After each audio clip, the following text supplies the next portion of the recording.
بسم اللہ الرحمن الرحیم الحمد للہ والصلاة والسلام علی رسول اللہ وعلی آلہ وصحبہ ومن والاہ اما بعد۔ اللہ تعالی ہم سب کی اصلاح فرمائے، غفلت اور گناہوں سے ہم سب کو پاک فرمائے۔ طلباء بھی موجود ہیں اور علماء اور حفاظ کی بھی ایک تعداد ہے، دونوں ہی کو مخاطب بنا کر دو باتیں عرض کرنے کا ارادہ ہے۔ اور جب یہ بات میں کہہ رہا ہوں کہ دونوں کو مخاطب بنا کر کچھ بات عرض کرنے کا ارادہ ہے، تو اس کا مطلب یہ ہے کہ اپنے آپ کو بھی مخاطب بنانا ہے اور جو لوگ موجود ہیں ان کو بھی مخاطب بنانا ہے۔ ہم نے اپنے بڑوں اور اللہ کے مقبول بندوں کے حوالے سے یہ بات سنی ہے کہ جب بھی کوئی وعظ یا دینی گفتگو وہ مجلس میں کیا کرتے تھے تو بہت غور کے ساتھ اور بہت نیت کے استحضار کے ساتھ یہ سوچ لیا کرتے تھے کہ سب سے پہلے تو ان باتوں کا مخاطب میں خود ہوں۔ حضرت مولانا مسیح اللہ خان صاحب رحمۃ اللہ علیہ کے خلیفہ تھے پاکستان میں، حاجی فاروق صاحب، بڑے صالح بندے تھے۔ وہ اپنے ایک مسترشد کے ساتھ امریکن ممالک میں سے کسی ملک کے دورے پر تھے، تو ایک گفتگو کے دوران ان کے مسترشد نے یہ بات کہی کہ آپ نے فلاں بات جو ہم لوگوں کو بتائی تھی اور ہم کو جو فلاں نصیحت کی تھی اس کا ہمیں بہت فائدہ پہنچا۔ تو حضرت حاجی فاروق صاحب نے فوراً یہ کہا کہ تم نے یہ کیسے سمجھ لیا کہ وہ نصیحت میں نے تم کو کی تھی؟ میں تو جب بھی کوئی بات کہتا ہوں تو اصلاً میں خود اپنے آپ کو نصیحت کر رہا ہوتا ہوں۔ تو ہم لوگوں کو یہ بات سیکھنی چاہیے، جمعے میں جو لوگ گفتگو کرتے ہیں، جو علماء طلباء کو نصیحت کرتے ہیں، اور کل کو یہ طلباء بھی جو اس وقت بیٹھے ہیں انشاءاللہ اللہ کا دین پھیلانے کا کام کریں گے، تو انشاءاللہ ان کو بھی یہ بات یاد رکھنی چاہیے، جو تعلیم، جو نصیحت، جو وعظ، جو کچھ بھی کہا جائے، نیت یہ ہو کہ خود میں اس کا بہت محتاج ہوں، خود مجھے یہ بات سیکھنی ہے۔ اللہ تعالی ہم لوگوں کو اس کی توفیق نصیب فرمائے۔ ایک بات اور شروع میں عرض کر دوں، جانتے تو سب ہیں لیکن یاد دلانے کی ضرورت ہوتی ہے، وہ یہ کہ ہم لوگ جب کسی مجلس میں بیٹھیں اور اس وقت بھی سب دل کی گہرائی سے یہ نیت کریں اور اللہ سے یہ دعا کریں کہ اس وقت کی نصیحتوں سے، اس وقت کی باتوں سے ہم لوگوں کو نفع اٹھانا ہے، اپنی اصلاح کرنی ہے اور اپنی کمیوں کو دور کرنا ہے۔ ہم سب میں بہت کمیاں ہیں، ہم سب میں بہت نقص ہے، بہت کمیاں ہیں۔ اگر کسی شخص کو اپنے اندر کمیاں اور نقص محسوس نہیں ہوتا تو اس کا مطلب یہ ہے کہ وہ بہت ناسمجھ بھی ہے۔ دو طرح کی سمجھ ہوتی ہیں، دین کی سمجھ اور دنیا کی سمجھ۔ ہو سکتا ہے کوئی آدمی ہوائی جہاز بہت اچھا اڑاتا ہو تو اس کو دنیا کے ایک کام کی بہت سمجھ ہے، لیکن بالکل ممکن ہے کہ اس کو آخرت اور دین کی کچھ بھی سمجھ نہ ہو۔ تو اگر کسی شخص کو اپنے اندر کمیاں محسوس نہیں ہوتی، میرے اندر غفلت ہے، میرے اندر گناہ ہیں، میرے اندر لالچ ہے، میرے اندر تکبر ہے، میرے دل کے اندر گندگیاں ہیں، میری نماز اچھی نہیں ہے، مجھ سے ذکر کی پابندی نہیں ہوتی، میرے اخلاق اچھے نہیں ہیں، میں معاف نہیں کرتا، میرے دل میں شکایتیں رہتی ہیں، میں اپنا جتنا بھلا چاہتا ہوں اتنا بھلا دوسروں کا نہیں چاہتا۔ اگر کسی کو یہ سب باتیں محسوس نہ ہوں تو اس کا مطلب یہ ہے کہ اس کا باطنی حاسہ کمزور ہے، اور اس کو اس کی بھی فکر کرنی ہے کہ اس کے دل کی آنکھیں کھلیں، ورنہ دل کی آنکھیں اگر بند ہیں تو قیامت تک بھی کسی کی اصلاح نہیں ہو سکتی۔ امام غزالی رحمۃ اللہ علیہ کے حوالے سے یہ بات پڑھی کہ انہوں نے کسی جگہ یہ بات لکھی ہے کہ اللہ تعالیٰ کی جب کسی کے اوپر رحمت ہوتی ہے تو اس کو اپنے عیب اور اپنی برائیاں نظر آنے لگتی ہیں۔ اللہ تعالیٰ کی جب کسی کے اوپر رحمت کی نظر ہوتی ہے تو اس کو اپنے عیب اور اپنی برائیاں نظر آنے لگتی ہیں۔ میں نے امام غزالی کے اس جملے میں غور کیا تو میری سمجھ میں اس کا ایک مطلب یہ بھی آیا کہ اس کا مطلب یہ ہے کہ اگر ہم لوگوں کی نظر اپنی کمیوں پر نہیں ہے اور اپنے عیب نظر نہیں آتے تو اس کا مطلب یہ ہے کہ اللہ میاں کی رحمت کی نظر نہیں ہے۔ اللہ سے دعا کر کے یہ مانگنا ہے کہ اللہ رحمت کی نظر فرمائیے۔ دو باتیں عرض کرنی ہیں۔ سب سے پہلی بات طلبہ سے عرض کرنی ہے۔ بچوں، کبھی کبھی تم لوگوں کے ساتھ بیٹھ کر کچھ نصیحت کرنے کا موقع ملتا ہے۔ یہ نصیحت مدرسے کی بہت قیمتی چیز ہے۔ مدرسے میں جو درجے میں تعلیم ہوتی ہے وہ بھی بہت قیمتی ہے، لیکن غالباً اس سے زیادہ قیمتی اور تمہارے لیے ضروری چیز یہ ہے کہ تم کو کبھی کبھی وہ نصیحتیں کی جائیں جس سے تم اچھے اللہ کے مومن بندے بنو، جس سے تمہارے اندر صلاح آئے، تقویٰ آئے، دینداری آئے، اور تمہارے اندر اللہ کے دین کی خدمت کا وہ جذبہ پیدا ہو جو کسی طالب علم کے اندر ہونا چاہیے، علم سے محبت، یہ خیال کہ ہماری زندگی کا اصل مقصد اللہ کے دین کو فروغ دینا ہے۔ عزیزو، ہم بھی طالب علم ہیں، بس یہ کہ ہم کو طالب علمی کرتے ہوئے بہت سال زیادہ ہو گئے، لیکن بہرحال علم تو ہم بھی حاصل کر رہے ہیں۔ پڑھنا پڑھانا جب تک زندگی کا حصہ ہے سب طالب علم ہیں۔ ہم لوگ اور تم بھی طالب علم ہو، اور اللہ سے دعا یہ ہے کہ ساری زندگی تم طالب علم رہو، ساری زندگی اللہ کے دین کا علم، پڑھنا پڑھانا، سیکھنا سکھانا، اس کی خدمت، مخلوق کو اس کی ہدایت کرنا، اللہ کے بندوں میں اس کو پھیلانا، یہی ہماری زندگی کا ساری زندگی مشغلہ بنا رہے، اس سے بڑی کوئی خوش قسمتی نہیں ہے۔ غور کرو گے تو اس کی ہزاروں فضیلتیں خود ذہن میں آئیں گی۔ ایک وہ عالم دین جس کی زندگی کا مقصد یہی علم سیکھنا سکھانا، مخلوق میں پھیلانا ہے، وہ وہی کام کر رہا ہے اور اس کی زندگی کا وہی مقصد ہے جو رسول اللہ صلی اللہ علیہ وسلم کی زندگی کا مقصد تھا۔ سب نے حدیث سنی ہے، تم نے بھی سنی ہے کہ عالم انبیاء کا وارث ہوتا ہے، علماء انبیاء کے وارث ہوتے ہیں۔ اس سے بڑی اور کیا کسی عالم اور طالب علم کی فضیلت ہو سکتی ہے؟ تو عزیزو، اللہ تعالیٰ کا قانون ہے لَإِن شَكَرْتُمْ لَأَزِيدَنَّكُمْ۔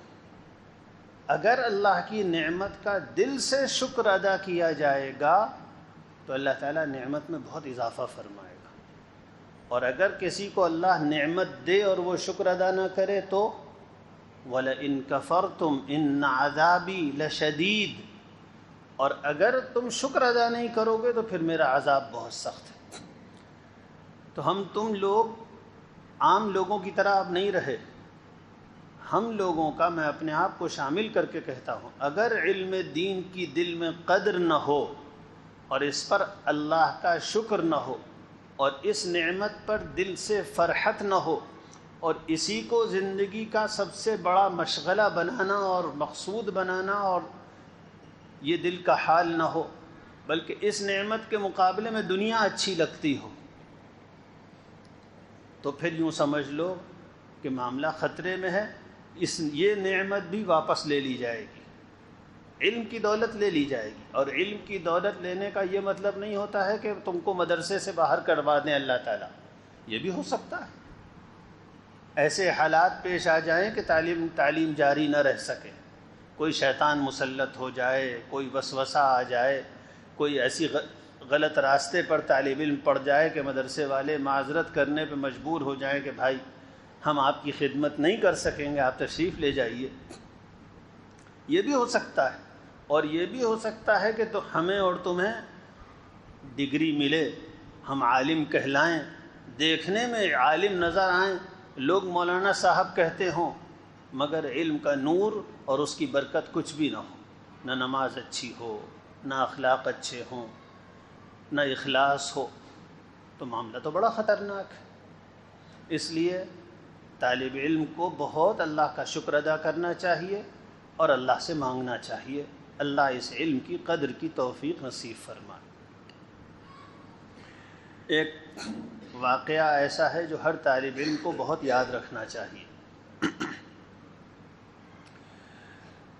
امام شافعی رحمۃ اللہ علیہ بہت بچپن میں ہی بہت ذہین طالب علم تھے اور اپنی عمر سے بہت آگے کی کتاب پڑھ رہے تھے یا اپنی عمر سے بہت آگے کا علم حاصل کرتے تھے۔ ان کی ماں بڑی اللہ کی مخلص بندی تھی، بچپن میں ہی والد کا انتقال ہو گیا تھا، وہ اللہ والی عورت تھی، حضور اکرم صلی اللہ علیہ وسلم کے خاندان کی تھی۔ اس خاتون نے بہت اللہ سے دعا کی کہ اللہ میں بیوہ ہو گئی، یہ غم مجھے مل گیا، لیکن آپ نے بیٹا دیا ہے، اس کو اچھا بڑا عالم بنا دیجیے۔ اور بس دل کو لگ گئی، اور مغموم عورت کی دعا اللہ کے ہاں بہت قبول ہوتی ہے، مغموم عورت کی دعا اللہ کے ہاں بہت قبول ہوتی ہے۔ دعا قبول ہو گئی اور اللہ تعالیٰ نے ان کے بیٹے محمد کو ایسا بڑا عالم بنایا کہ تقریباً 1200 سال ہو گئے ہیں، آج تک امت کا بڑا طبقہ امام شافعی کے علم سے فائدہ اٹھا رہا ہے، اور کہا جا سکتا ہے کہ دنیا کا کوئی ایک عالم دین ایسا نہیں ہے جس کو امام شافعی کے علم سے کوئی فائدہ نہ پہنچا۔ پوری دنیا میں جتنے علماء ہیں، جتنے لوگ دین سیکھتے ہیں، سب کو دین امام شافعی کے واسطے سے پہنچتا ہے۔ نہ جانے اصول حدیث اور اصول فقہ کے کتنے قاعدے ایسے تھے جو امام شافعی سے نے ان کو مستنبط کیا، رسالہ میں لکھا، اور سارے علماء نے اس سے فائدہ اٹھایا، آج تک ہم سب فائدہ اٹھاتے ہیں۔ ان کی فقہ، ان کی روایات، یہ سب امت پر احسان ہے۔ تو اب سوچو امام شافعی کا قیامت میں کیا مقام ہوگا۔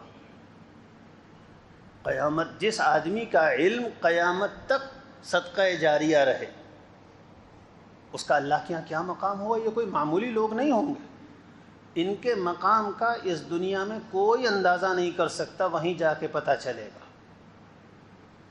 تو یہ امام شافعی بچپن میں چھوٹے سے تھے، سب کچھ جلدی جلدی پڑھتے پڑھتے اس درجے تک پہنچ گئے کہ حدیث کے اماموں سے حدیث کا علم حاصل کریں۔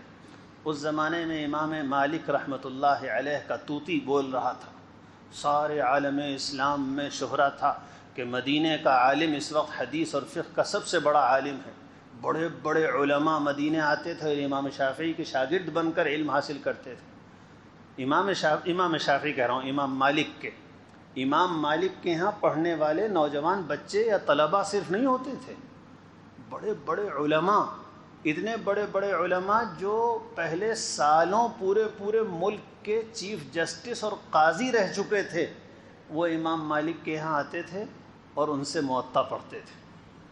تو جو بڑے طلباء ہیں انہوں نے نام سنا ہوگا قاضی سحنون کا، یہ امام مالک کے شاگرد تھے، اور امام مالک کا علم ہم تک خاص طور پر ان کی فقہ قاضی سحنون کے ذریعے سے پہنچی ہے۔ یہ قاضی سحنون امام مالک کے ہاں آنے سے پہلے اندلس کے قاضی تھے، اور نہ جانے کتنے سال قاضی رہے تھے، اور قاضی ہونے کا مطلب یہ ہے کہ پورے اندلس کے فقہ کے بہت بڑے عالم تھے وہ، پھر بھی امام مالک کے شاگرد بنے۔ ایسے بڑوں کی مجلس میں ایک چھوٹا سا بچہ آتا ہے، محمد ابن ادریس شافعی، اس کی ماں نے اس کو بھیج دیا، وہ پہنچ گیا امام مالک کے ہاں، بڑے مجلس میں موجود ہیں، علماء ہیں، طلباء ہیں، بڑے اہل علم کی مجلس ہوتی تھی امام شافعی کی، امام مالک کی۔ امام مالک موطا پڑھاتے تھے، موطا کی احادیث کی تشریح فرماتے تھے، اس کی فقہ بیان کرتے تھے۔ چند ہی دلوں میں امام مالک نے دیکھا کہ یہ جو بچہ ہے محمد ابن ادریس، یہ کچھ الگ قسم کا، یہ بڑوں سے آگے ہے کم سنی کے باوجود، اس کے اندر جو ذہانت ہے اور علم کا جو ذوق ہے وہ بڑے علماء میں نہیں۔ تو ایک دن مجلس درس لگی، امام شافعی چھوٹے تھے تو کہیں پیچھے کو بیٹھے ہوں گے۔ بہرحال مجلس درس کے خاتمے پر جب لوگ جانے لگے تو امام مالک نے اس بچے کو محمد ابن ادریس کو پاس بلایا، اپنے پاس بٹھایا اور کہا، یا غلام انی اری اللہ قد قذف فی قلبک نورا فلا تطفئہ بالمعصیہ۔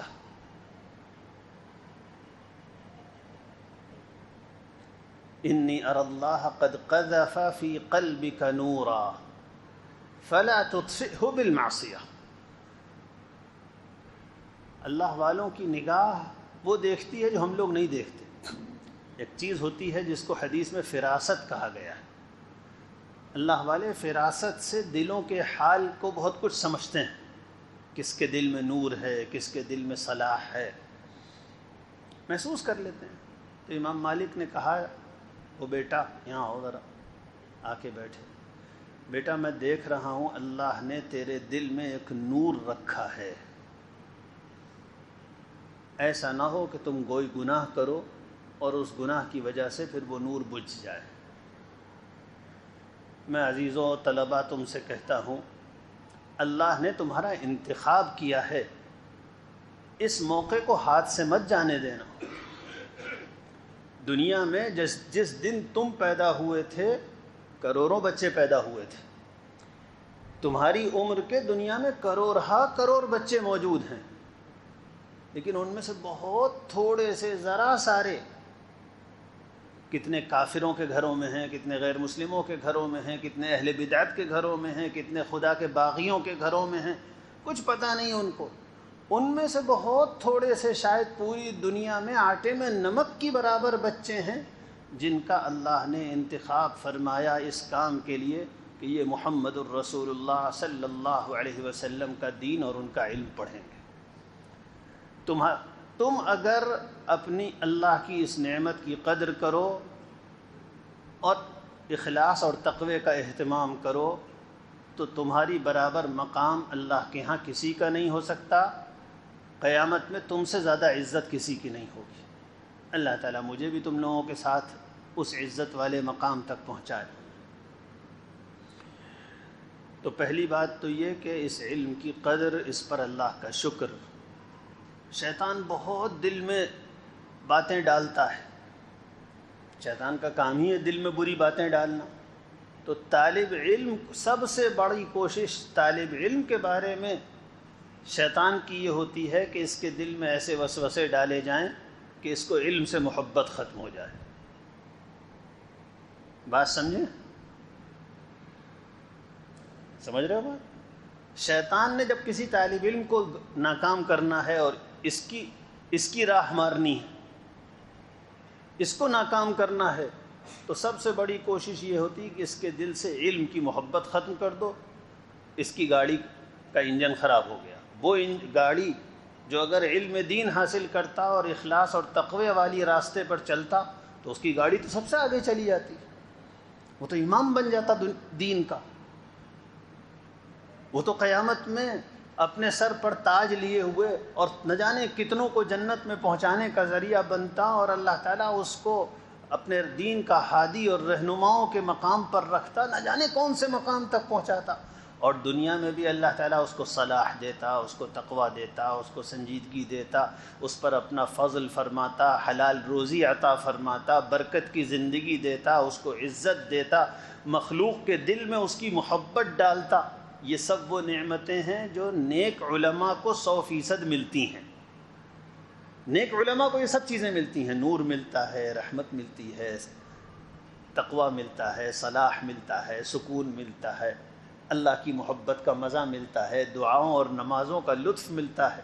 اور جن کو دعا اور نماز کا لطف ملتا ہے وہ یہ کہتے ہیں کہ دنیا میں نہ کسی کھانے میں وہ لطف، نہ کسی آرام کی چیز میں وہ لطف جو سجدے میں اور دعا میں ہے۔ وہ بتاتے ہیں، تو جو چکھے گا وہی تو بتا پائے گا۔ جو آم نہ چکھے وہ آم کا مزہ بتا پائے گا۔ ہاں، جس کو اللہ تعالیٰ توفیق دے دیتا ہے وہ چکھ لیتا ہے،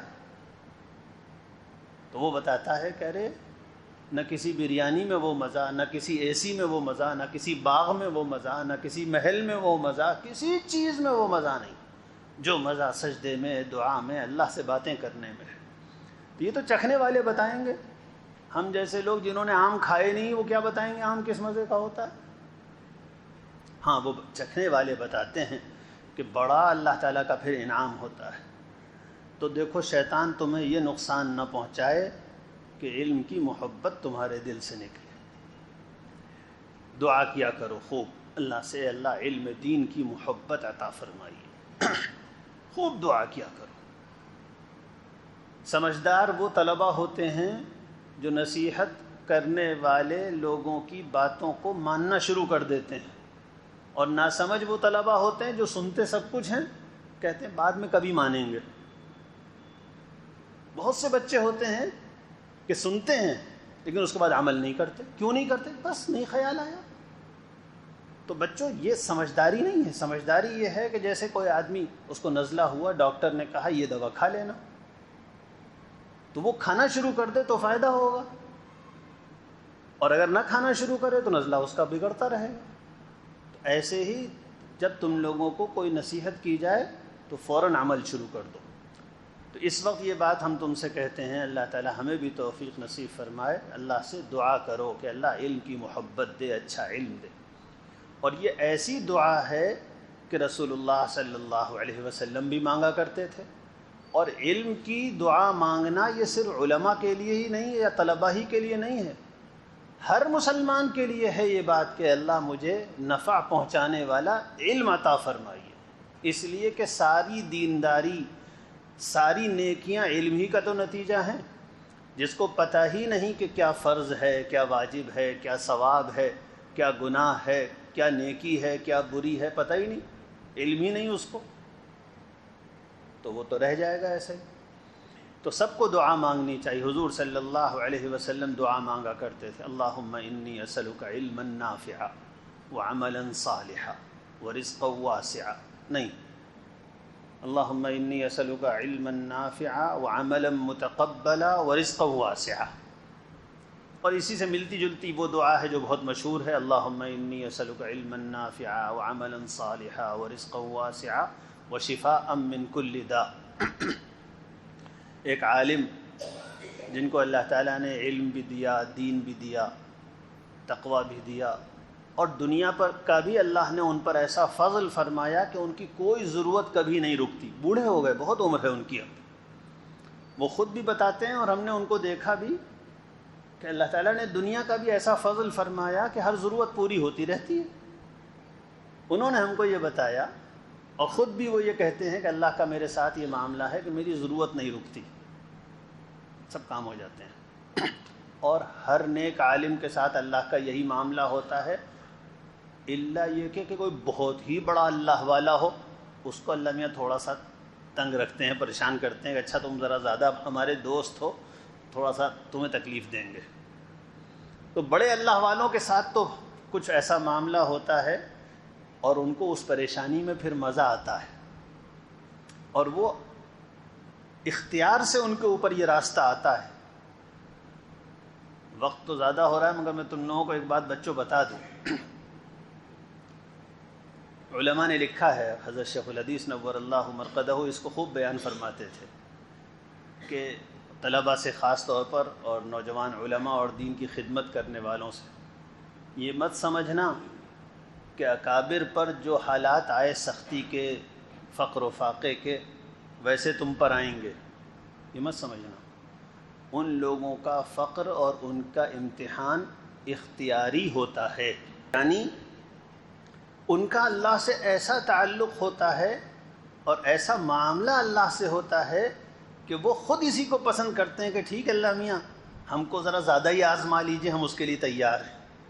تو وہ ان کی اختیار ہوتا ہے۔ ایسے اللہ تعالیٰ ہر ایک کو نہیں بھیج دیتے ہیں اس طرح کے حالات، ہم جیسے کمزوروں پر اس طرح کے حالات نہیں آتے ہیں، وہ تو بہت بڑے لوگوں کا معاملہ ہوتا ہے۔ اور اس کی دلیل انہوں نے حدیث سے پیش فرمائی۔ حضرت نے فرمایا کہ دیکھو رسول اللہ صلی اللہ علیہ وسلم کو اللہ نے اختیار دیا تھا کہ محمد بتاؤ خوب مال و دولت تمہیں دیں یا فقیری کے حال میں رکھیں، کہو تو اتنی دولت دیں کہ جیسے کہ یہ جو احد پہاڑ نظر آ رہا ہے تمہارے لیے سونے کا بنا دیا جائے۔ حضور کو اللہ نے اختیار دیا، حضور صلی اللہ علیہ وآلہ وسلم نے خود پسند فرمایا اے اللہ نہیں، میں تو یہ چاہتا ہوں کہ اتنا ملے کہ کبھی کھا بھی لوں تو شکر ادا کروں اور کبھی بھوکا بھی رہوں۔ تو حضور نے خود فقر اور فاقہ کو پسند فرمایا، اختیار فرمایا، اس لیے یہ حالات آئے، باقی کمزوروں پر اس طرح کے حالات نہیں آتے ہیں۔ تو ہمیں امید رکھنی چاہیے کہ انشاءاللہ اللہ تعالیٰ خوب فضل فرمائے گا۔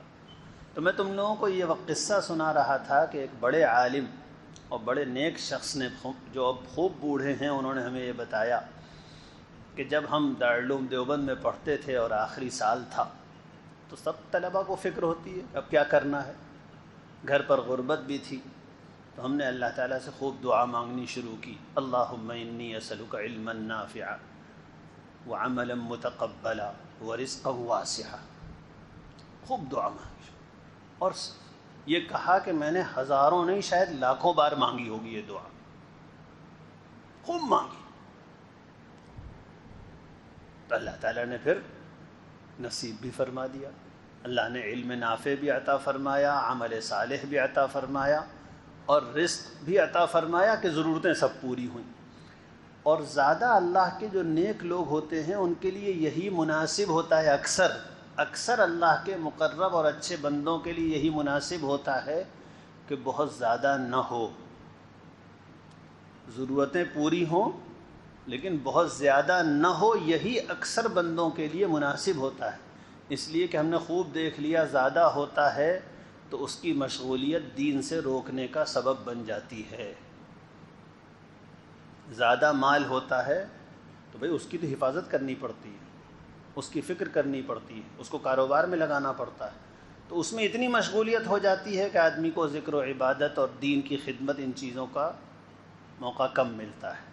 تو اکثر لوگوں کے لیے یہی زیادہ مناسب ہوتا ہے کہ ضرورت پوری ہوتی رہے، پریشانی کوئی نہ آئے، ڈھیر نہ لگے۔ اور خود حضور صلی اللہ علیہ وسلم نے اپنے گھر والوں کے لیے یہی دعا کی تھی، اے اللہ اتنا ملے کہ پیٹ بھر جائے، بس اس سے زیادہ نہ ملے، اللہم اجعل رزق آل محمد قوتا۔ حضرت مولانا منظور نعمانی کے والد حضرت صوفی احمد حسین صاحب بہت اونچی شان کے اللہ والے تھے، میری نگاہ میں بظاہر ان کا مقام غالباً حضرت مولانا نعمانی سے بھی بلند تھا، کچھ عجیب شان تھی ان کی، اگرچہ کوئی نہ عالم تھے نہ ایسے دین کے داعی اور مبلغ، بہت اونچا مقام تھا۔ حج کرنے گئے، وہاں سے آئے، آ کر کہا مولوی منظور تمہارے لیے میں نے ایک دعا مانگی ہے، اور اللہ والوں کو اکثر و بیشتر یا کبھی کبھی محسوس ہو جاتا ہے کہ دعا قبول ہو گئی۔ اللہ والوں کو جب دعا کرتے ہیں تو کسی وقت دل میں اللہ کی طرف سے یہ الہام اور یہ خیال آ جاتا ہے کہ یہ والی دعا قبول ہو گئی۔ تو فرمایا بولی منظور تمہارے لیے ایک دعا مانگی ہے اور وہ دعا قبول ہو گئی ہے، اور وہ دعا میں نے یہ مانگی ہے کہ تمہاری کوئی ضرورت نہ رکے اور تمہارے پاس کبھی پیسے نہ ہوں. تمہاری کوئی ضرورت نہ رکے اور تمہارے پاس کبھی مال نہ ہو. میں تو ان کے مالی حالات سے بہت تفصیل سے واقف ہوں، تو اگر تفصیل کچھ بتاؤں کہ تو بہت وقت لگ جائے گا. ہاں اتنا بتاتا ہوں کہ ان کے پاس نہ کبھی پیسے ہوئے اور نہ کبھی کوئی ضرورت رکی. ہم بچپن میں ان کی زبان سے ایک بات سنتے تھے، جب گھر میں کسی نے آ کے کہا پنکھا آنا ہے، فلاں چیز ہے، فلاں کام ہے، فلاں ضرورت ہے، تو ایک ان کا ایک ایسا جملہ تھا جیسے زبان پہ چڑھا ہوا. ہر بات کے جواب میں وہ کہتے تھے پیسوں کا کوئی مسئلہ نہیں ہے، پیسوں کا کوئی مسئلہ نہیں ہے. ہم جب چھوٹے سے تھے تو ہم یہ سمجھتے تھے کہ بہت پیسے ہیں. نانا جان کو ہم لوگ سب ابی کہتے تھے، والدہ ہماری ابی کہتی تھی تو ہم بھی ابی کہتے تھے. تو ہم یہ سمجھتے تھے ابی کے پاس بہت پیسے ہیں، ہر بات میں کہتے ہیں پیسوں کا کوئی مسئلہ نہیں ہے. تو بعد میں معلوم ہوا ان کے پاس کچھ نہیں ہوتا تھا، جو آتا تھا خرچ ہوتا تھا. اور وہ اللہ کے یہاں اس طرح گئے کہ ان کے پاس ایک پیسہ نہیں تھا، ایک پیسہ ان کے پاس نہیں تھا. اور ایک پیسے کا ان پر نہ کسی نے احسان کیا تھا نہ کسی نے قرض دیا تھا. جب مہنگے علاج کی ضرورت تھی بہت آخر زمانے میں، تو بہت مہنگا علاج ہوتا تھا، اتنا آتا تھا کہ علاج ختم ہوتا چلا جاتا تھا. جب وہ اسپتال میں ان کی وفات ہوئی تو جاننے والوں کا اسپتال تھا، انتقال ہو گیا، گھر لے آئے گئے، نماز جنازہ، تدفین، سب چیزوں سے گزرنے کے بعد پتہ کیا گیا اسپتال میں کہ وہ کیا بل ہوا. تو اس سے پہلے گھر والے دیتے رہتے تھے انہی کے پیسوں میں سے، اور پیسے ختم ہو چکے تھے. تو اب ہمارے ماموں نے سوچا کہ اب جا کے جو باقی ہے وہ ہم لوگ ادا کر دیں گے. تو ڈاکٹر غوث صاحب نے کہا کہ ہاں، جس دن انتقال ہوا تھا حضرت کے ذمے ہمارے حساب میں 40,000 روپے کا حساب تھا، لیکن کوئی اللہ کا بندہ آ کر دے گیا، کوئی اللہ کا بندہ آ کر دے گیا. اور واقعی ایک پیسہ انہوں نے اپنی میراث میں نہیں چھوڑا سوائے جسم کے کپڑوں اور استعمالی چیزوں اور اپنی کتابوں کے. نہ ان کے پاس مکان تھا، نہ ان کے پاس الفرقان کتب خانہ کی ملکیت تھی، کچھ نہیں. خالی ہاتھ اللہ کا بندہ اللہ کے یہاں چلا گیا اور اس کی کوئی ضرورت کبھی نہیں رکی. تو اللہ تعالیٰ اپنے مقبول بندوں کے ساتھ یہ معاملہ کرتا ہے، اور یہ بہت بڑھیا بات ہے. یہ بہت اچھی بات ہے کہ آدمی کے پاس پیسے ہوں ہی نہ وہ دل کا بادشاہ ہے، اور جس کے پاس پیسے ہوتے ہیں وہ پیسے کا غلام ہے. اگر میرے پاس مان لو 50 کروڑ روپے آ جائیں تو میرے دماغ پہ یہ ہوگا کہ اس کا کیا کاروبار کروں میں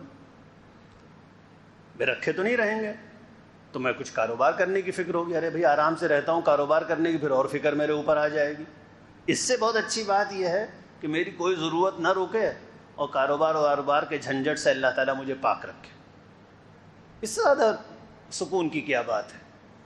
تو اگر اللہ تعالیٰ تم لوگوں کے ساتھ دعا مانگو گے تو یہ ہوگا.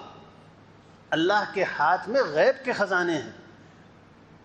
اس نظر آنے والے خزانے سے تو ڈول بہت محنت سے کھینچنا پڑتا ہے تب آتا ہے. پانی اگر کنویں میں سے نکالنا پڑے تو ڈول بہت کھینچنا پڑے گا تب آئے گا. اور غیب کے خزانے سے ایسے ملتا ہے جیسے بارش برس جائے، بغیر محنت کے پانی آ جاتا ہے. تو طلباء کے لیے تو خوب مبارک دعا یہ ہے، اللہ تعالیٰ مجھے بھی نصیب فرمائے اور تم سب کو بھی. اے اللہ میری ضرورتیں آپ اپنے غیب کے خزانے سے پوری فرما دیجئے اور مجھے سدا اپنی دین کی خدمت میں مشغول رکھیے. بہت برکت والی دعا ہے کہ نہیں ہے؟ اے اللہ میری ساری ضرورتیں آپ اپنے غیب کے خزانے سے پوری فرمائیے، اور اے اللہ مجھے ساری زندگی اپنے دین کی خدمت میں مشغول رکھیے.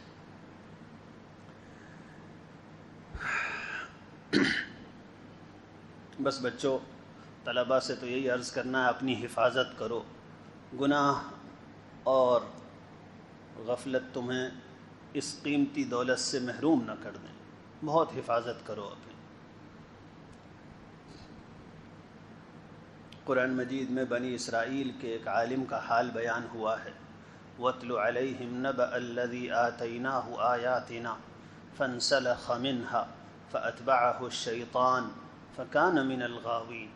وَلَوْ شِئْنَا لَرَفَعْنَاهُ بِهَا وَلَكِنَّهُ أَخْلَدَ إِلَى الْأَرْضِ وَاتَّبَعَ هَوَاهُ فَمَثَلُهُ كَمَثَلِ الْكَلْبِ إِن تَحْمِلْ عَلَيْهِ يَلْهَثْ أَوْ تَتْرُكْهُ يَلْهَثْ۔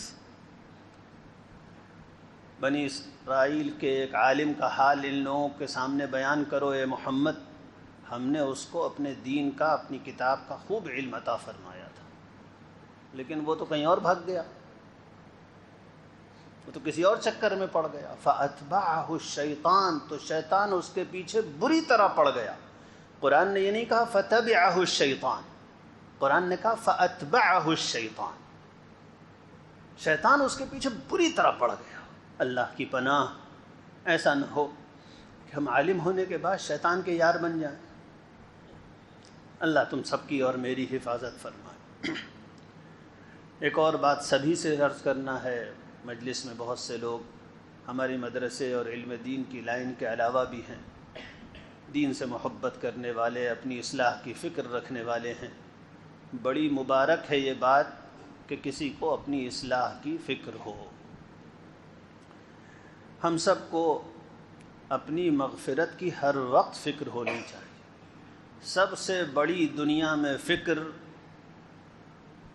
اس کو بہت کہنا تو جانتے تو سب ہیں، ایسا نہیں ہے کہ میں جو بات بیان کر رہا ہوں یہ کوئی نئی بات ہے، جانتے سب ہیں، لیکن حال ہم میں سے کسی کا بھی شاید یہ نہیں ہے۔ سب سے زیادہ فکر اس کی ہونی چاہیے کہ میری نجات کیسے ہوگی، میں اللہ کے عذاب سے کیسے بچوں گا۔ دنیا میں خدا کی قسم اگر ہاتھ پاؤں کسی کے کٹ رہے ہوں تو اس کو اپنے ہاتھ پاؤں کٹنے کی کہ کٹیں گے کہ نہیں کٹیں گے اتنی فکر نہیں ہونی چاہیے جتنی اس کی فکر ہونی چاہیے کہ میں جہنم میں تو نہیں جاؤں گا۔ ہونا تو یہی چاہیے، سب سے زیادہ فکر اور ہر وقت کی فکر یہ ہونی چاہیے کہ میری مغفرت کیسے ہو۔ معاملہ سب کا خطرے میں ہے،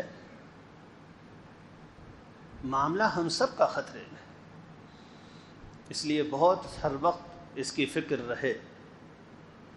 ایسے خطرناک امتحان میں انسان کا معاملہ ہے کہ رسول صلی اللہ علیہ وسلم آخرت کی منزلوں کے بارے میں یہ بات فرماتے تھے کہ اگر تم لوگوں کو وہ معلوم ہو جائے جو مجھے معلوم ہے، جو پیش آنے والا ہے، جو کچھ قبر میں ہوگا اچھا یا برا، اور جو کچھ قیامت کے میدان میں اور حشر کے میدان میں ہوگا، اور جو کچھ اس کے بعد جنت اور جہنم میں ہوگا، اگر وہ سب تم کو معلوم ہو جائے جو مجھے معلوم ہے تو تمہارا ہنسنا بہت کم ہو جائے اور تمہارا رونا بہت زیادہ ہو جائے،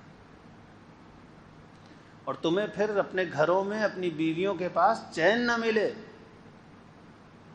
وَمَا تَلَذَّذْتُمْ بِالنِّسَاءِ عَلَى الْفُرُوشَاتِ وَلَخَرَجْتُمْ إِلَى الصُّعُودَاتِ تَجْأَرُونَ إِلَى اللَّهِ، تم آبادیاں چھوڑ کر جنگلوں بیابانوں میں اللہ سے پناہ مانگنے اور دعا مانگنے کے لیے نکل جاؤ اگر تمہیں وہ پتہ چل جائے جو مجھے معلوم ہے۔ اس لیے ہر ایک کو سب سے زیادہ اس کی فکر ہونی چاہیے۔ اس فکر سے محروم کرنے والی دو چیزیں ہیں، بلکہ یوں کہو کہ اس فکر سے محروم کرنے والی اکثر دو چیزیں ہوتی ہیں۔ جانتے تو ہم سب ہیں کہ ہم سب کو فکر ہونی چاہیے اپنی مغفرت کی، لیکن کیا ویسی فکر ہے؟ جب نماز چھوٹی تو کیا نماز چھوٹنے پر غم ہوا؟ جب جھوٹ بولا تو کیا جھوٹ پر تڑپے؟ جس کو جہنم سے اور قبر کے عذاب سے ڈر لگتا ہو، کیا اس کو آنکھوں کے گناہ کے بعد چین پڑے گا؟ جس کو واقعی فکر ہو اپنی آخرت کی اور اپنے انجام کی، اور جس کو واقعی احساس ہو کہ کیا ہو سکتا ہے، تو کیا وہ اپنے گناہ کے بعد سکون سے رہ سکتا ہے؟ اس لیے معاملہ خطرناک ہے، ہم سب بیمار ہیں، بیماریوں کی فکر کی ضرورت ہے۔ کسی کو اگر کوئی ڈاکٹر یہ کہہ دے کہ تمہاری آنکھ میں ایسی بیماری ہے کہ کل تک تم اندھے ہو جاؤ گے، تو کتنا بے چین ہوگا۔ اور دین کا ڈاکٹر ہم سے کہہ رہا ہے، قرآن و حدیث ہم سے کہہ رہے ہیں کہ تم کو ایسی بیماری ہے کہ ہو سکتا ہے تم جہنم میں ڈال دیے جاؤ. قرآن و حدیث ہم سے کہہ رہے ہیں، قرآن اور حدیث ہم سے کہہ رہے ہیں کہ تم کو ایسی بیماری ہے کہ ہو سکتا ہے تم کو قبر میں عذاب دیا جائے. اللہ رحم فرمائے، اللہ رحم فرمائے. اس فکر سے غفلت کے دو سبب ہوتے ہیں. ایک صحبت ناجنس، بے دینوں کا ماحول. بے دینوں کی صحبت آدمی کو اپنی مغفرت کی فکر سے غافل کرتی ہے، اپنی آخرت کی فکر سے غافل کرتی ہے. اور بے دین ٹوپی کرتے پاجامے میں بھی ہوتے ہیں. یہ نہ سمجھے مدرسے کا طالب علم کہ ہم یہاں ہیں تو ہم بہت اچھے ماحول میں. نہیں، بے دین اس ماحول میں بھی ہیں. ہم کس کے پاس ہیں؟ کیا ہم ان کے ساتھ رہتے ہیں جو اللہ کو یاد کرتے ہیں، جو تقوی کے ساتھ رہتے ہیں، جن کو آخرت کی فکر ہے؟ یا ہم ان کے پاس رہتے ہیں جن کی زبان پر ہر وقت دنیا کا تذکرہ رہتا ہے؟ سمجھ رہے ہو بات؟ میں پھر اس کو دہراؤں، بہت آسان ہے. زبان عام طور پر ہم کس کے ساتھ رہتے ہیں؟ جن کی زبانوں پر ہر وقت دنیا کا تذکرہ اور دنیا کی فکر ہے، یا ان کے ساتھ رہتے ہیں جن کی زبانوں پر آخرت کی فکر، دین سیکھنے کی فکر اور واقعتاً اپنی اصلاح کی فکر ہے. اور دوسری چیز جو اپنی آخرت کی فکر سے روک دیتی ہے وہ مال کی محبت ہے. مال ہماری ضرورت ہے، اس کی طلب ہونی چاہیے، کوئی بری بات نہیں ہے، لیکن اس کی ضرورت سے زیادہ محبت، اور ضرورت سے زیادہ محبت کی پہچان یہ ہے کہ اگر دین کے مقابلے میں مال سے زیادہ محبت ہو. کتنے مسلمان ایسے ہیں کہ صرف اس لیے کہ ہو سکتا ہے خریدار آ جائے، گاہک آ جائے، اذان کے بعد دکان بند نہیں کرتے، نماز چھوڑ رہے ہیں صرف اس لیے ہو سکتا ہے گاہک آ جائے. انہوں نے گاہک کو رازق سمجھ لیا. ان کو یہ معلوم نہیں کہ اگر ہم نماز پڑھیں گے اللہ کے حکم کے لیے تو جتنی روزی اللہ تعالیٰ دینا چاہیں گے دیں گے. مجھے مال سے، نماز سے زیادہ محبت نہیں ہے. کتنے ایسے لوگ ہیں. تو مال کی محبت کے بارے میں بہت ڈرنا چاہیے. یہ بہت چھپا مرض ہے. عالم کے اندر بھی آتا ہے، بزرگ سمجھے جانے والے کے اندر بھی آتا ہے، صوفی کے اندر بھی آتا ہے، سب کے اندر آ سکتا ہے. اور یہ پھر آخرت کی فکر سے آدمی کو غافل کر دیتا ہے، اور پھر اس کو اپنے گناہوں سے ڈر لگنا بند ہو جاتا ہے. اور جس کو کینسر کی فکر نہ ہو تو وہ تو پھر مر کے رہتا ہے. اللہ تعالیٰ نصیب فرمائے، عافیت نصیب فرمائے. ہاں، جس کو اپنی مغفرت کی فکر ہوتی ہے اس کو مغفرت ضرور ملتی ہے، گناہ ہونے کے باوجود. بس یہ آخری بات ہے، گناہ ہونے کے باوجود جس کو اپنی مغفرت کی فکر ہوتی ہے اس کو اللہ تعالیٰ ضرور مغفرت عطا فرماتے ہیں. ایک حدیث میں آتا ہے کہ ایک مرتبہ رسول اللہ صلی اللہ علیہ وآلہ وسلم مسجد میں تشریف لائے، نماز کا وقت نہیں تھا. ایک انصاری صحابی ابو امامہ نام کے مسجد میں بیٹھے ہوئے تھے. تو حضور نے کہا ابو امامہ یہ نماز کا وقت نہیں ہے، مسجد میں کس لیے بیٹھے ہو؟ نہیں، میں نے غلط حوالہ دے دیا. ایک دن حضور مسجد میں تشریف لائے تو ایک شخص سر جھکائے یوں بیٹھا ہوا تھا، دونوں ٹانگیں کھڑی کیے ہوئے سر جھکائے، اور رو رہا تھا اور بار بار کہتا تھا ہائے میرے گناہ، ہائے میرے گناہ، ہائے میرے گناہ، وا ذنوبا وا ذنوبا. بس سر جھکائے روئے جا رہا ہے اور چلائے جا رہا ہے وا ذنوبا وا ذنوبا. حضور صلی اللہ علیہ وسلم نے کچھ دیر تو رونے دیا کہ اللہ کو اس کے رونے پہ پیار آئے گا. پھر کہا سنو میں ایک دعا بتاتا ہوں، تم وہ دعا مانگ لو سب گناہ معاف ہو جائیں. تم اللہ تعالیٰ سے کہو اے اللہ تیری مغفرت میرے گناہوں سے بڑی ہے، اے اللہ تیری مغفرت میرے گناہوں سے بڑی ہے، اور اے اللہ مجھے اپنے عمل سے زیادہ تیری رحمت سے امید ہے. تم بس اتنا کہہ دو اللہ تمہارے سب گناہ معاف کر دے گا.